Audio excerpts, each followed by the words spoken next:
Assalamualaikum warahmatullahi wabarakatuh. Di sini saya akan menjelaskan tema tentang hadis mutawatir dan ahad. Jadi, yang pertama yaitu ada hadis mutawatir. Hadis mutawatir itu secara bahasa beriringan atau berurut-urut. Kemudian kuantitas di kitab jumlahnya sedikit. Dan penjelasan secara lengkap dari hadis mutawatir ini itu adalah hadis yang diriwayatkan oleh banyak perawi pada setiap tingkatan sanadnya. Bisa atau juga dari tingkat sahabat hingga tingkat imam pengumpul hadis. Secara logika dan adat mustahil mereka bersepakat untuk berbohong. Kemudian hadis mutawatir ini juga mempunyai syarat-syarat tertentu, yaitu yang pertama, diriwayatkan oleh jumlah yang banyak, atau yang dimaksud ulama berbeda pendapat soal jumlah minimal, dan ada yang menyebut 10, ada yang menyebut 20, ada yang menyebut hingga 40 orang. Yang kedua yaitu jumlah yang banyak ini harus ada pada setiap tingkatan. Setiap tingkatan ini bisa disebut tobakot. Tobakot itu artinya setiap tingkatan. Setiap tingkatan apanya? Setiap tingkatan sanadnya. Kemudian yang ketiga, berdasarkan panca indera. Panca indera perawi berkata, kami mendengar atau kami melihat. Itu contohnya. Contohnya tuh kan berdasarkan panca indera. Kemudian perawi berkata, kami mendengar atau kami melihat. Lanjut, kemudian ada yang keempat, mustahil secara akal mereka melakukan konspirasi kebohongan. Jadi dalam hadis mutawatir ini mustahil mereka melakukan konspirasi kebohongan. Jadi kayak mustahil kalau ada orang-orang yang melakukan konspirasinya itu tidak valid, tidak benar, jadi bohong. Jadi begitu. Terus hadis mutawatir ini juga mempunyai hukum. Hukumnya itu memberikan keyakinan yang pasti atau disebut ilmu qat'i. Ilmu qat'i itu memberikan keyakinan yang pasti ya guys.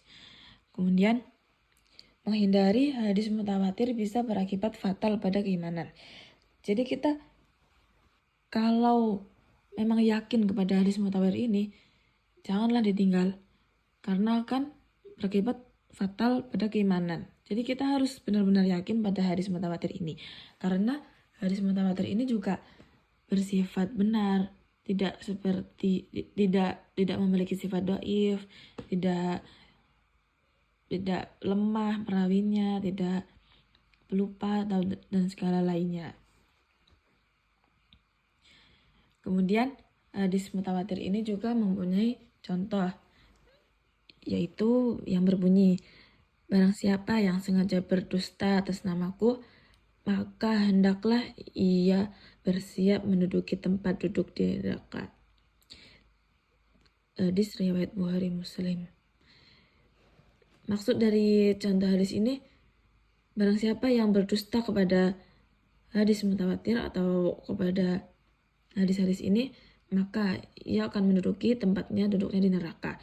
Jadi kita tidak bolehlah berdusta dengan hadis-hadis yang sudah memang valid detailnya, penjelasannya, yang tidak bohong-bohongan begitulah pokoknya. Kemudian yang kedua ada hadis ahad. Hadis ahad ini secara bahasa adalah satu. Ahad satu artinya ya guys. Kemudian kuantitas di kitab mayoritas isi kitab-kitab hadis. Jadi kuantitas di hadis ahad ini mayoritas isinya kitab-kitab hadis ya. Kemudian langsung saja penjelasan secara lengkapnya, yaitu hadis ahad adalah hadis yang jumlah perawinya tidak mencapai derajat mutawatir. Ingat-ingat ya guys, jadi jumlah perawinya tidak mencapai derajat mutawatir. Kemudian meskipun namanya ahad atau satu, bukan berarti perawinya itu salah satu orang. Selalu satu orang itu bukan berarti selalu satu orang. Jadi bisa 2 atau 3 atau lebih selama jumlahnya tidak mencapai syarat mutawatir. Jadi tuh walaupun namanya ahad atau satu, jadi tidak mesti satu, tidak hanya satu, tidak harus satu, boleh lebih. Yang penting tidak melebihi jumlah syarat mutawatir. Jadi begitu. Kemudian hadis ahad ini mempunyai klasifikasi berdasarkan jumlah perawi. Yang pertama masyhur, diriwayatkan oleh 3 orang atau lebih di setiap tingkatan, tapi belum mencapai mutawatir. Kedua, aziz, diriwayatkan oleh minimal 2 orang di setiap tingkatan. Yang ketiga, gharib, diriwayatkan oleh hanya 1 orang pada salah satu tingkatan sanad. Jadi ini ketiga ini yaitu klasifikasi hadis ahad berdasarkan jumlah perawi. Masyhur itu tadi apa? 3 orang atau lebih dan belum mencapai mutawatir. Aziz minimal 2 orang setiap tingkatannya, dan gharib hanya 1 orang pada satu sanad. Intinya saja, kalau hadis ahad ini tidak boleh mencapai jumlah syarat mutawatir. Intinya di bawah dari syarat-syaratnya mutawatir. Kemudian hukumnya dari hadis ahad ini yaitu memberikan pengetahuan yang bersifat dugaan kuat atau disebut zoni. Hadis ahad juga bisa digunakan sebagai dalil hukum asalkan statusnya itu sahih atau hasan.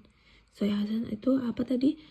Intinya tidak seperti dhaif. Gitu saja.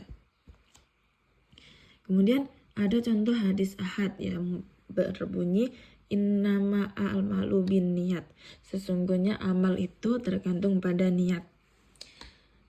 Hadis ini adalah hadis gharib karena pada tingkat sahabat hanya diriwayatkan oleh Umar bin Khattab. Namun statusnya tetap sahih muttafaqun alaih.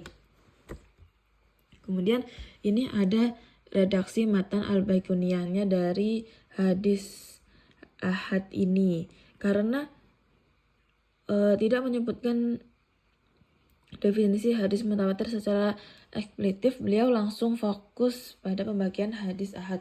Jadi dalam matan Baiquniyah ini tuh lebih berpengaruh pada pembagian hadis ahad. Kalau hadis mutawatir ini kurang eksplisit. Kemudian ya seperti tadi, pembagiannya ada dalam matan Baiquniyah dalam hadis masyhur. Yang pertama, masyhur rawahu fauqa salasah. Itu bunyi dari hadis masyhur. Kalau bunyi dari hadis aziz dan gharib berbunyi azizun mar'us, nah ini au salasah, gharibun rawahu rawin faqat.